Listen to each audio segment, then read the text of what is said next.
So then my intuition was like, open the app. And I opened it the exact right day that I got to see Bambi. When you have that sense of surrender and when you are feeling authentically yourself, there's some alignment there. It opens up your intuition. Welcome to Season 2 of Seeking Wonder. I'm your host, Dani Fankhauser. This podcast series explores the spiritual connection between humans and dogs and is a companion to my short story, Dog Deities. Dog Deities is about a fictional society where people idolize their dogs, literally. You can learn more about the podcast and read the short story at dogdeities.com. Welcome back to the podcast. It's Dani, and I'm here today with a solo episode on my story of adopting my dog, Bambi. Bambi was a 10-year-old chihuahua when I got her. She's 14 now, and I'm going to talk about how I came to decide to adopt a dog, some of my history with dogs. I wasn't always a dog person. How I found Bambi, which is a magical story that has me convinced that she is my soul dog. And finally, I'll talk about how my life changed with her and a little bit about how my relationship with her mirrors my relationship with my own intuition, which I find fascinating. So let's go ahead and get into the story. So I lived with a lot of different dogs long before I decided to get one of my own. Let's just say I've had a lot of roommates, a lot of roommates that I found on Craigslist over the years in my 20s and early 30s. So there was a dog named Hank that I lived with in Dana Point and didn't really have a relationship with that dog, just kind of hung out in his owner's room. So there was a dog there. There were two dogs that I lived with in San Diego, and I lived with a couple, and so they had kind of, as gifts for each other, had gotten these Huskies puppies, and they definitely tore through a hole in our apartment wall at one point. We ended up having to move. I'm not sure the apartment even allowed dogs at that time. But I do remember that, one of the dogs, his name was Camus, named after the philosopher. And I remember taking him on a walk and we had a bike. And so I tried to take him on a bike ride and it definitely didn't work. But yeah, in that instance, there was, some affection and some enjoyment, I guess, of having a dog around. Also in San Diego, I lived with Ralphie the cat. Ralphie could open doors. Ralphie would open my door and just be hanging out on my bed when I got home. He liked sitting in the sun that came in from the window. And that was really fun. I think it felt really special for me that even if I wasn't there, the cat was kind of seeking out my space, wanting, you just kind of feel that affection from an animal. One other fun fact about Ralphie is that in that apartment, there were three of us, and we used to leave the butter in a butter dish on the counter. And I kept thinking butter's one of those things. It's like ice cream, everyone kind of goes at it a different way. Some people slice, some people do the weird thing where they're cutting off the top. But I was like, that seems weird. The butter is kind of a weird shape. I don't even know what utensil you would use to make the butter that shape. Until one day I walked in and I saw Ralphie on the counter with his face in the butter. And I was like, well, I am not going to be using the butter anymore. So then I moved to New York and I lived with a cat and a dog. The dog's name was Pancakes. The cat was Balloon. And it was kind of a funny experience because, I had just moved to New York, knew almost no one, found these roommates, and I'm getting ready to move in and they text me and they were like, I'm sorry, I feel like this is maybe asking a lot, but the other roommate's going out of town. We're going to go out of town. I think it was maybe Labor Day weekend. Would you be up for watching the dog and the cat? And they were like, they have their food. It's on it's like a feeder that's on a timer, so you don't even have to worry about feeding them. You just need to take the dog out a couple times a day. There was actually a backyard. I lived in a place in Brooklyn that had a backyard. It was actually really nice. And so I was like, sure, that seems fine. So, like a fool, I just like open the back door, leave it open, like letting the dog walk around. And I was like, I don't know what I'm supposed to be doing. So the cat wanders out. Then the cat jumps over the fence into like, it was basically a little parking lot on the corner that was it was also fenced in, which meant that I couldn't get over there. So I just remember, and of course this ties in with the whole theme of this podcast and animal communication, because I just remember like at that time it was basically, a version of praying, but also like looking at the cat intently and being like, please come back. Like, I only just moved in this weekend. I barely know your owners. It was my mistake. I shouldn't have let you outside. And the cat did come back, and it was a huge relief, and I never told anyone until now. The other funny thing about that experience, though, is that Pancakes was a dachshund, and I was told from the start that you cannot pet the dog. The dog is very cute. You can't pet it because it can't hold its pee. So that was unfortunate to kind of live with a dog that you could not give pets to, but Pancakes was very cute. Okay. So then I lived another place in Brooklyn. I think the dog's name was Bambi, and it's super weird because that's my dog's name. But one of the roommates that had the dog, it was actually a veterinarian. And so this was like a very shy, very traumatized kind of dog. I'm not sure what happened in his past, but very, very sweet, but just, you would get home and he wouldn't really show emotion, but he would just kind of stand there in front of you, almost like waiting for you to do something. So never quite felt connected with that dog. But then I moved across Brooklyn to another spot that there was also a dog. So at this point, I wasn't necessarily like seeking out dogs, but I just, it was just kind of by chance. Maybe a lot of people had pets, but I lived with Jasper. Jasper was a King Charles Cavalier, very, very cute, very affectionate. And I lived with Jasper in 2 different apartments. We started at one apartment with 3 of us, then 2 of us moved to another apartment. And my roommate was, she worked at a restaurant. She was an actor who worked at a restaurant. I worked like a day job in journalism at the time. And so I would be gone during the day. She would be gone in the evening. So I would really get like these evenings with Jasper. My roommate was really busy. I remember at one point I decided to give Jasper a bath, and that was really fun. I, took a photo and was like, I'm a dog groomer now. And so this was really the first time that I had kind of my own personal relationship with a dog that I lived with. Sometimes if she knew she'd be home late, she would ask me to take Jasper out. So I was happy to do that. Jasper was a very good city dog. Like, you took him right outside our apartment, just to the sidewalk. He would pee right away. He knew what was up. So yeah, so I started to get some experience taking care of a dog, but mainly in that apartment, I got to enjoy all the benefits of living with a dog without any of the responsibility. So then I moved to San Francisco. And at first I had a sublet with a couple of people. There was no animal. And to be honest, I really noticed the difference. I really missed it, to the point that when I went back on Craigslist and needed to find a new place, that at that point you could create like a saved search and email yourself the results. So I just remember like my search was December dog, and like those were the keywords. I was looking for a place for December 1st, and I wanted there to be a dog. And it was funny, but it was true. I knew at that point that I wasn't ready to adopt a dog, to get my own dog, to have that responsibility, but I did intentionally want to be living with a dog.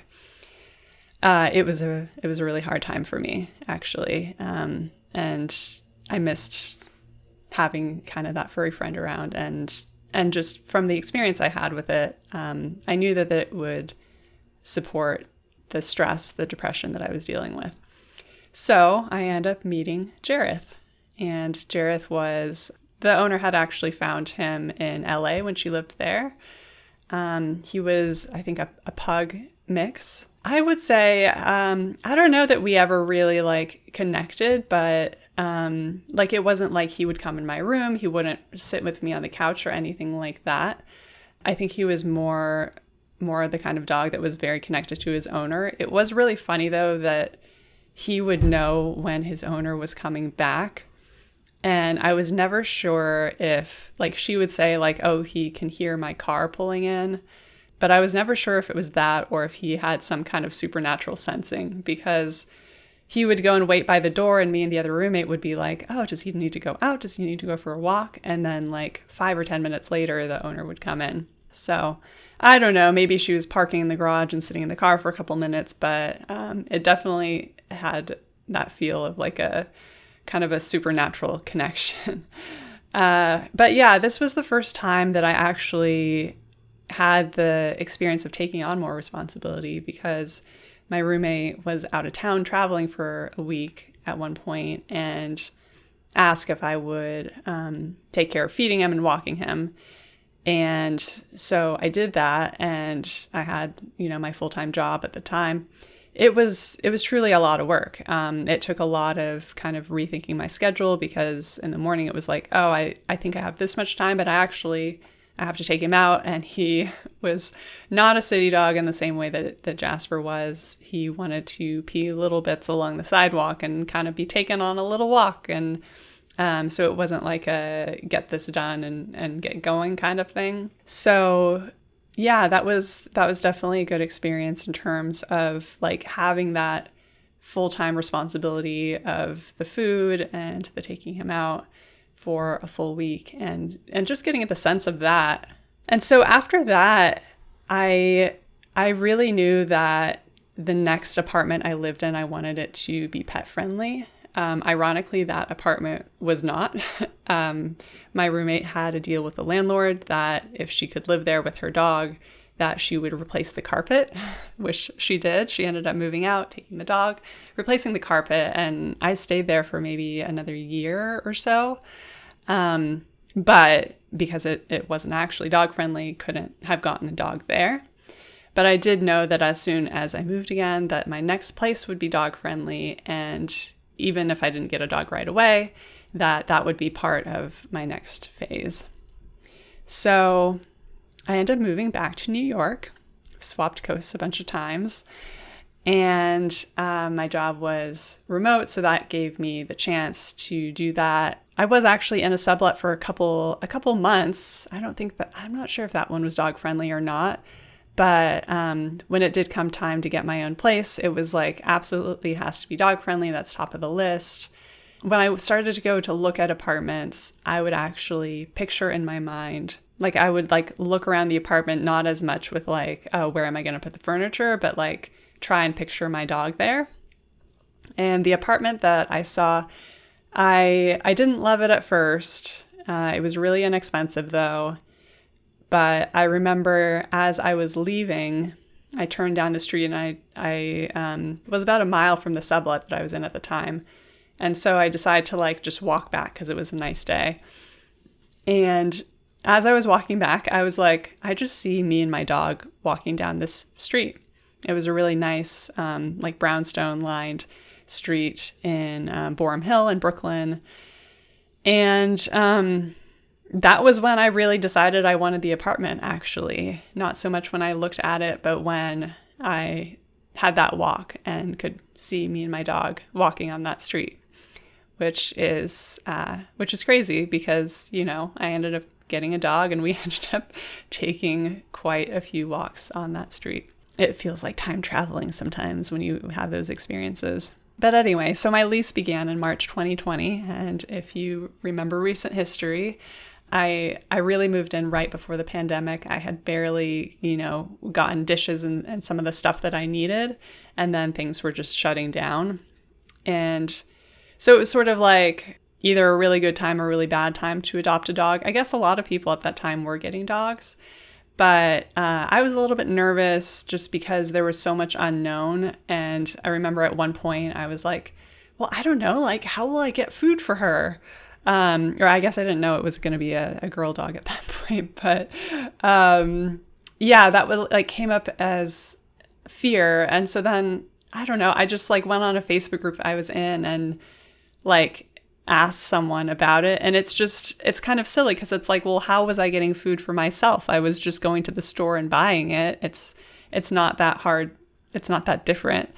But it was just, a whole kind of category of needs, I guess, going to the vet that I just wasn't familiar with. So yeah, there was a little bit of fear around that, but I downloaded the Pet Finder app, which lets you, it's kind of got the dating app interface where you can kind of swipe and it's pulling together dogs from various shelters nearby. So I just started looking on there, and I didn't have a specific breed that I wanted. I did want a small dog because I was living in New York. My family's in California, so I wanted to make sure that I could bring the dog back and forth with me easily on a plane. And the other thing that I wanted was a dog that was already potty trained. I just felt like I wasn't up for doing training, so I wanted a dog that already had that taken care of. I have to say, when I saw Bambi on Pet Finder, that I felt immediately drawn to her. And I think I have her photo maybe posted somewhere on my Instagram, the original photo I saw on Pet Finder. But yeah, and I've had this experience on an actual dating app too. And also sometimes with meeting people where it's like, the person might be like attractive in a general sense, but there felt like there was something deeper than that drawing me to that person. And it was definitely that way with Bambi. I would say I maybe didn't really think that through too much, maybe more so in hindsight. But Bambi was the first dog that I reached out to apply for. So there definitely was a connection there. And they got back to me and they said, I'm sorry, she's been adopted already. So I was like, okay. So I keep looking at dogs. There were a couple more. So she was a chihuahua mix. There were a couple more chihuahuas that popped up. And I remember thinking like, a lot of people are apparently adopting right now. I should reach out right away if this is what I want. But I kind of dragged my feet and I didn't reach out. And then finally I did. And they were like, oh, they're already gone. So I was like, okay, that's fine. And so then it was like I was frustrated because I had felt ready to adopt. But then it was sort of like, well, I don't just want to adopt any dog. Like I do want to find one that I'm excited about. And so I just kind of took a step back and I quit looking at the app. I thought, maybe it's just not the right time anyway, and I'll get back to it when it's a better time. It felt very similar to dating. I guess it felt kind of like when you get a rejection and you're like, no, I want to fix it. But, I had that presence to be like, the perfect dog will come at the time when it's meant to be. And feel like there was maybe something larger that would guide me to the right dog. So I definitely felt that. At the time, I was in a writing group, and we had been an in-person writing group, and then we had shifted to online during the pandemic. This is relevant in terms of like, if you've ever done any form of manifestation or just kind of notice these patterns, because I do feel like it's relevant to both dating and other things, other opportunities that you might be seeking out. The way that I found Bambi and the way that it felt very magical definitely followed the patterns that I've seen and that other people teach in terms of manifestation. So that's why I bring it up. So in this writing group, we had been doing something called a pandemic letter, and it was basically like a chain email. And we were kind of in a certain order where it was like I would get the email from someone else, and then I would write my letter that day, and then I would send it to the next person.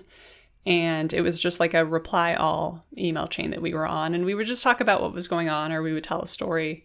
It was just kind of a way to feel connected and talk about talk about what was going on, but talk about much deeper things too.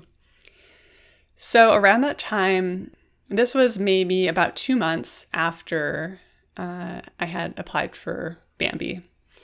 And it was my turn. And so I wrote my letter. And it was just something that was like, I think with the group, I just got more comfortable sharing something a little bit deeper, expressing my personality more, I would say, in a way that, I sometimes don't feel that way when I first meet people, but comes out later on.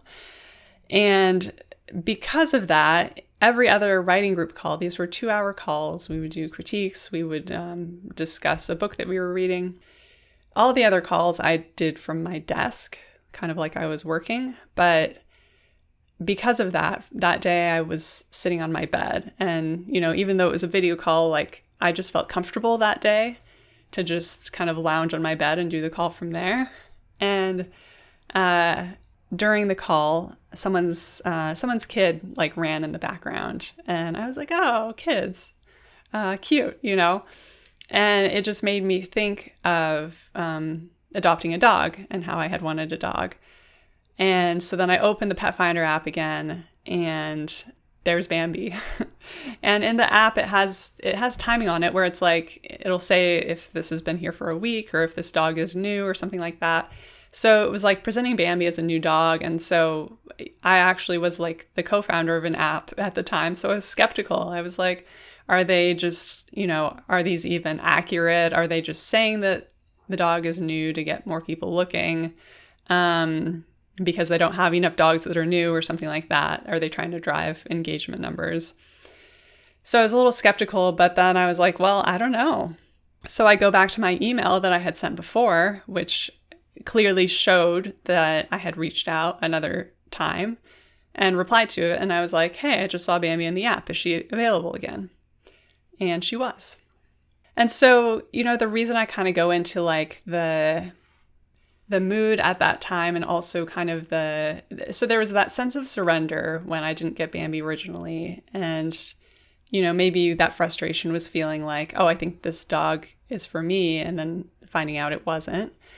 But then there was also like that kind of authenticity of, the self-expression. It's unrelated in that email to the writing group. I wasn't writing about dogs at all. I think I was writing about, why I liked living in New York.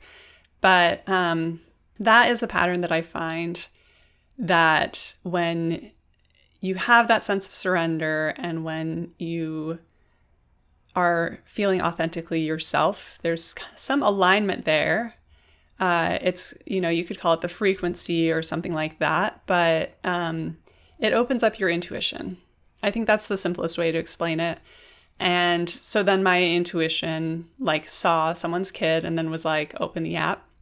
And I opened it the exact right day that I got to see Bambi. And so that's kind of, that's something that you can observe in your life when you have those moments where you feel safe surrendering, and then safe being authentic, and then noticing what you're inspired to do in those moments. So it can start with observation, and then it can also go into cultivating that and finding ways to let yourself surrender. What kind of action is going to help you feel safe and secure in trusting that the right thing will come at the right time. And what can you do to, choose that authentic expression, choose to share your personality or whatever it is for you. So you never got that invitation to Hogwarts you were expecting, but I want you to know it's not too late. You're creative, a black sheep, an outsider, because you have special power and a gift for the world. Enrollment is open now for my Reiki program, which I call the initiation. It helps you acclimate to the intuitive gifts you already have. It's time to meet your magical self. This is for a small group of dedicated people. Fill out the form linked in the show notes to get started. Okay, so back to the story. So they set up an interview with me. So it was during the pandemic. I was like, I'm not sure how this is going to be, but basically what it was I did an interview, I think the very next day, and then it was like a Wednesday, and then Friday had the appointment to go to basically meet her at the shelter. And of course, like wearing masks and stuff like that. I had not been on the subway since the pandemic started. So this was June, so it had been like 3 months of not going on the train at all. So this was interesting because this wasn't the first time I had been interviewed about adopting a pet. I had lived in Chicago for grad school, and I had gotten on the mailing list of a local animal shelter, and I had seen an email that was like, it's 2-for-1 adopt a cat day. Cats love to live with other cats. They're social. They want another friend to play with. And something in me, I think, because I come from a family that loves a good deal, was like, oh, I should go adopt a cat. I had been like casually thinking about it, but so I show up at the shelter and I look at the cats and I kind of pick out 2 that I like. And then, they do the interview. They're basically making sure that you're going to be a responsible pet owner, which is a very good thing for them to do. And so they're telling me, like, one of the cats you chose has this medical problem. And I was like, oh, that's fine. Like, I wouldn't not get a cat who has a medical problem. And so then they ask me, like, how much budget do you think you would set aside for caring for your animals? And so then I was like, I don't know, I just kind of like threw out a number, and it was definitely the wrong number. I had no idea what pet costs were. And so they were like, I'm sorry, you can't adopt these cats. Do some research and come back. And which was completely the appropriate choice on their end.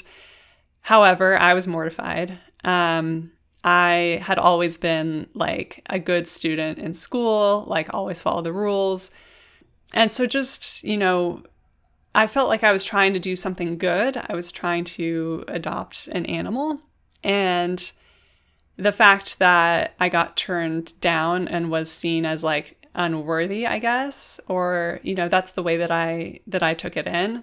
I just felt so horrible. And I don't know that I ever tell that story to anyone either. I felt like deeply embarrassed by it. I definitely could have done the research and gone back, and I'm sure they would have let me adopt a cat, but I didn't.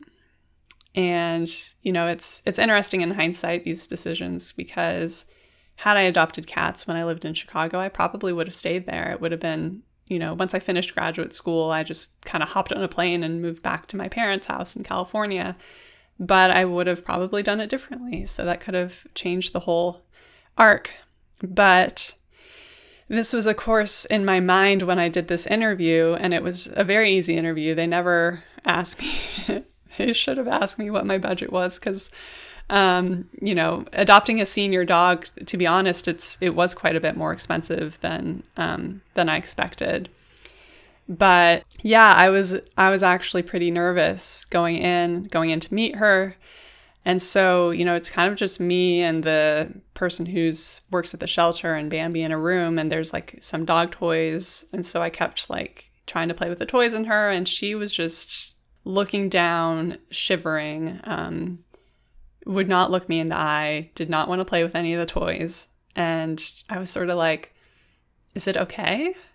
And he was like, yeah, like she takes a bit to warm up, but then she's goofy and she loves to go on walks. And I was like, okay, well, it sounds like we're the same person. So there definitely was that. It felt right. And, I was just nervous because she didn't look very warm towards me at the shelter, but the people who worked there seemed to think that it was fine. And so I went ahead and I did the adoption, and they gave me a sling that the other people who had adopted her had given them, so I could carry her back, take her on the subway. And all they told me about that was that the other people who adopted her had another dog, and they didn't like the dynamic between them. And so I was like, well, this dog, it seems really mellow, so it must have been the other dog that's the problem. So I take Bambi back and take her to my apartment, and she kind of she immediately, like, her personality kind of woke up. Like, she was like sniffing around, I think maybe looking for other dogs, checking out the apartment, and kind of, if I was going to sense into what she was thinking at that point, I would think that she was just like, oh yeah, this is a good spot. Like, she seemed like she was like, let me check out this apartment. Like, okay, this will do. And that night she climbed up into my bed with me and like snuggled up right next to me. And so we've been pretty much attached ever since. So now I'm going to talk about how it was for me, really what changed for me in becoming a dog owner. It surprised me, first of all, that first morning she woke me up super early with like licking my face. And I was like, it's like 6 a.m. I'm not usually up at this time, but I don't want her to pee in the house, so let me go take her for a walk. So I try the city dog thing, take her to the little grass that's just on the corner, and then take her back inside and then go back to sleep. And wake up at my normal time, which is closer to 9, and find that she's pooped right in the middle of the kitchen. So then I was like, okay, well, live and learn. So I feel like that was one of my concerns with adopting a dog, was like, I had bought a rug, I had bought a couch, and these were things that I liked and wanted to take care of, and nervous that that having a dog, from accidents or just from the fur would like kind of mess things up. But it actually surprised me how okay I was with that. She has a lot of quirks. She would sit on pillows like it's a little throne. She would like climb on top of the pillow and like punch it down and then sit like on top of it. She crawls fully underneath blankets. This is something they told me at the shelter, was that they'd be like, oh, I thought there were 4 chihuahuas in that room. I only see 3. And then they'd be like, oh, like that's Bambi completely under the blanket. So it was kind of a game of like, where did my dog go? Because she would climb completely underneath a blanket, or she would just have like a paw sticking out or something like that. She guards me while I eat. That was something, it took me a while to figure that one out. A friend came over for pizza, and she went up to get another slice of pizza, and Bambi like dove and tried to bite her feet. Like she was guarding the food. So that's very, very cute. And when I've tried training commands with her, especially for a while. I was like, oh, I'll have a dog who sits at stoplights. Like she's always kind of pulling at the leash, like she's going to dive into the street. There's a ton of cars. I don't feel like that's very safe. So I'll tell her to sit before we cross the street when we're like waiting for the light. And I tried it, a couple different ways, but it was like she understood, and she would just start shaking and she would avoid eye contact and kind of go into this like trauma response. So I don't know what the deal is with that, but clearly there's been a bad experience. I did find that she would do it more easily if we were inside and there was carpet to sit on. So it might be something about the comfort. And I, got to know her preferences pretty quickly. She did not like it when I went on Zoom calls. I, at the time, was co-founder of a startup, and we were raising investment. And so I had these very important calls with investors where I needed to be like totally focused and, pitching the company.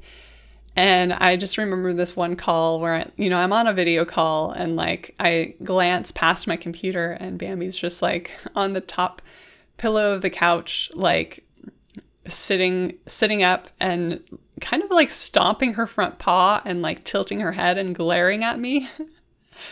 And so it just became this funny thing where I was like, she's kind of got a point. Like, why am I on a Zoom call? Why am I not on a walk? Like, I would rather be on a walk too. I think she kind of has a point here. And so at the time I was in 2 writing groups, and I started joking that she was a cult leader and that she had like initiated me into her cult, because I felt like I just started to always do things that she seemed to want. So I would see her, like, she would always be sitting on something soft. She's not a fan of the hardwood floors. The curtains, kind of like the bottoms of the curtains, kind of dragged on the floor. So she would like be like perched like on the little edge of the curtain. So I started buying like rugs or like leaving blankets sitting out. If she would glare at me, like I would feel like this pressure to take her for a walk.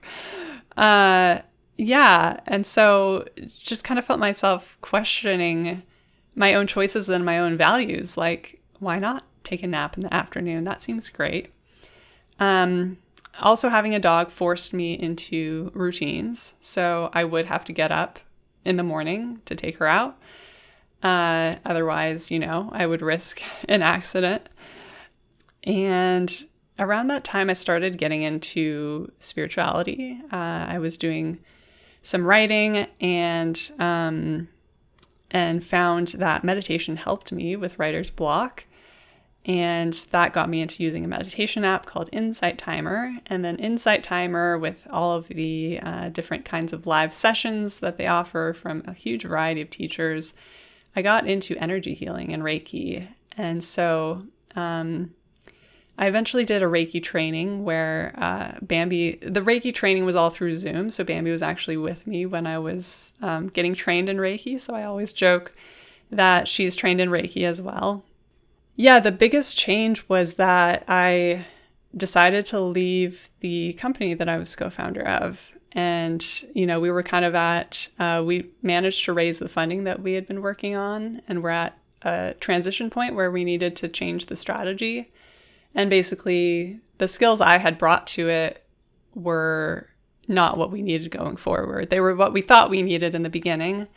But it just ended up being a good point to leave and also to do something I had wanted to do basically my entire life, but especially my entire professional life. I had always saved money in hopes of taking time off to write fiction. And, I was never saving money for buying a house or anything else. As I was saving money, it was always with this idea that I just wanted to give myself the chance to do that. I had started writing fiction on the side. I had started, going to those writing groups, improving my skills there. And so at that turning point, which was the end of 2020 going into 2021, it seemed like the perfect time. With the pandemic, everything's kind of shut down anyway, to take some time off.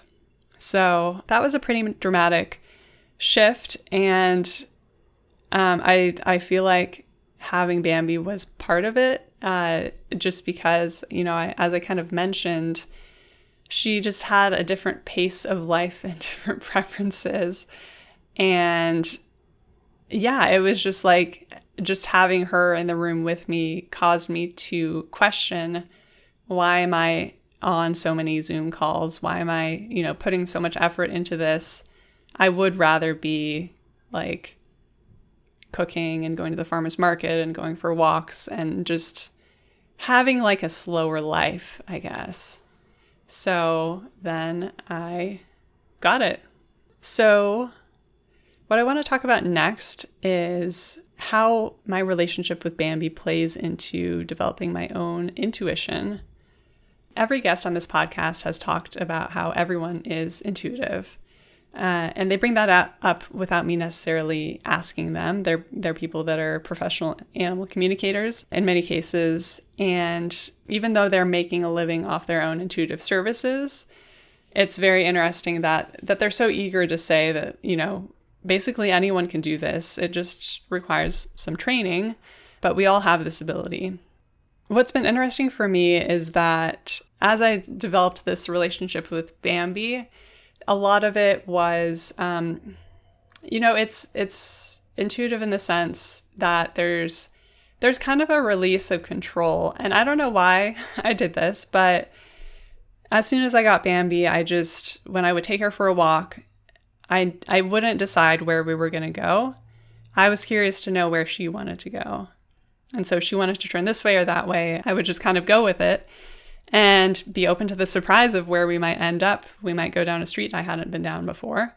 That wasn't necessarily like 100%. Sometimes it would be like, I don't want to go down that street. There's too many like loud construction noises happening down there. But for the most part, I would just kind of try to follow along. And so I kind of, with that, had the assumption that Bambi had her own mind, her own preferences, her own ideas, and that maybe she knows something that I don't know, because dogs do have a lot of senses that we don't have. Their smell, when they're smelling each other's pee, someone joked once, like, that they're exchanging pee mails. And like, I mean, that is it. Like, the way she sniffs someone's pee, it's like, if I try to pull her away, it's like I'm pulling her away from like her favorite movie or something like that. Like, it really seems like they're picking up some information there. So who knows? Who knows what the dogs know? That's one of my big questions in actually doing this podcast, and in general. I feel like this relates to, I feel like it actually prepped me to start to listen to my own intuition, because those same assumptions have to be made when you're developing intuition. First, you have to consider listening to what that instinct is. And then second, there has to be the assumption that there is some kind of knowledge there. So just like how, Bambi has her preferences of which way she wants to go, like my intuition is always kind of pinging me with like, well, what if we do this? Or here's this idea. And so, the second part of that then is also like, just like Bambi has senses that I don't have and might have information that I don't have, my intuition also has access to information that is, we would just say like beyond the five senses that we know humans to have. Like there's, through our intuition, we access information that is beyond that, maybe even can see into the future, can see into kind of the most harmonious paths that we could take.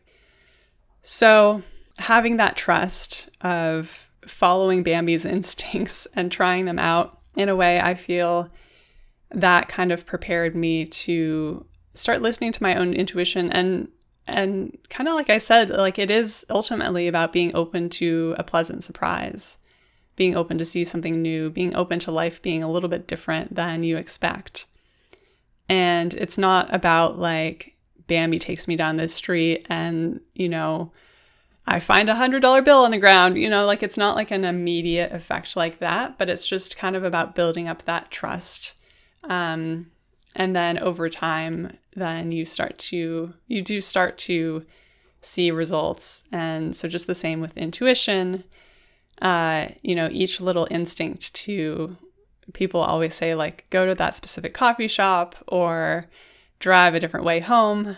I like to say that it's not that you're going to meet someone really special at that coffee shop the first time that you listen to your intuition and go, but you might actually like avoid something bad happening. You don't know what would have happened. And it's also just a matter of building a relationship, just like I was building a relationship with Bambi, building trust with her by, letting her have her own agency. I'm building trust with my intuition and, creating safety within myself so that when my intuition does start to give me ideas for things to do that seem really batshit, which is kind of the phase I'm at now, that I'm willing to trust it because I've trusted it in small ways for so long. If you're interested in intuition, I have a guide on my website that pulls together all of my tips. It's basically like a 4-step guide. And it's something that I would say that I've really struggled with. And that's why I think I'm able to explain it so well, because I've heard tips from so many different people. And I think one of my big questions was like, is the intuition right? And I've heard that explained different ways, because like I said, it's like you follow one piece of intuition and it might not like lead to some kind of outcome or an outcome you expect. Or you might follow intuition and it leads to like dating someone that you have a horrible breakup with. Like, to be honest, sometimes that kind of thing happens and it's like, or maybe the intuition is just like, ask this person out and then they say no. Recently, my intuition was like, apply for this apartment and I didn't get the apartment. So it's like, well, what was the point of that? But That's not a matter of whether the intuition is right or whether it's working. It's just as much about the internal change that's happening. That definitely was the case for the apartment. It brought me into a sense of confidence to do that. So there's always the personal growth that's happening that is just as important as getting to certain outcomes. So developing intuition's been really important for me as a creative writer and also as an entrepreneur. And it's something that's taken me a while to sort of demystify. So I would love for you to check out my guide. I'm going to put the link in the show notes, but it's danifankhauser.com/intuition-guide, and you'll find it there. So definitely check that out. Let me know if it's helpful. And if you check it out and you still have questions about intuition, I would love to hear that, because I'm always learning myself and always looking to make resources even better to help more people. So this has been my story of adopting my dog Bambi, and a little bit about how Bambi's involvement in my life has led to some pretty significant life changes, and how building a relationship with Bambi has influenced my own relationship with my intuition. So I hope you've enjoyed, and I will see you in the next one. I hope this podcast brings you closer to your furry friends, and if this episode made you think of someone, why not share it with them? You can send the link in a text message, an email, or even put it in an Instagram story. And to help us reach more people with heartwarming and paradigm-shifting stories about animal consciousness, please leave the podcast a 5-star review.